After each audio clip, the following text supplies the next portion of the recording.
नमस्कार मित्रहो, तुम्हाला माहीतच आहे की खेड्यागावांमध्ये लहान मुलांची खेळण्याची काय परिस्थिती असते.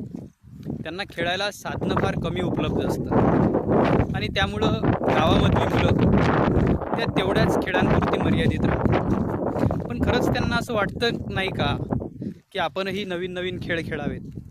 कोणालाही आवडतं. गावातल्या लहान मुलांनासुद्धा किंवा गावातल्या कोणत्याही माणसाला नवीन खेळ आवडतातच, पण उपलब्ध नसतात.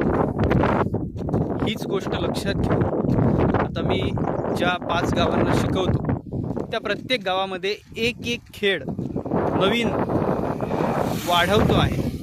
पहिल्यांदा आम्ही चेस केला की चेस प्रत्येक गावामध्ये वाटला. ज्या ज्या ठिकाणी मी ट्युशन घेतो त्या मुलांना मी चेस शिकवला आणि त्यांना एक चेस इतर लोकांच्या आर्थिक मदतीतून घेऊन दिला आणि आता ते चेस प्लेयर झालेले आहेत. त्या सगळ्यांना चेस येतो.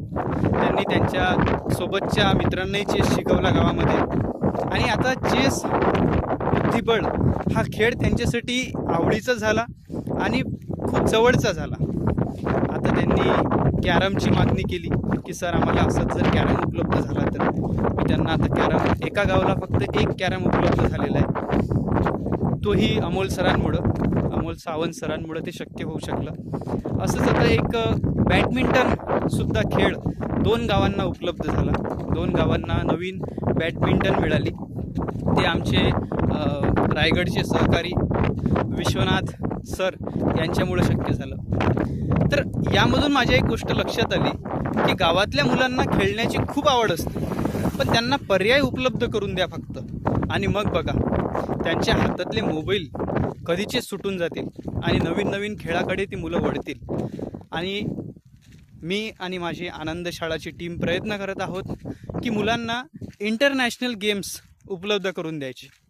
आणि हे त्यांचे एकदा पर्याय झाले की मोबाईल त्यांच्या आयुष्यातून कधीचाच बाजूला होईल आणि ऊंची लढाईया खरोखरचे युद्ध लढण्यासाठी ती मुलं समोर येतील आणि अशा खेळांमध्ये आपलं नाव उज्ज्वल करतील.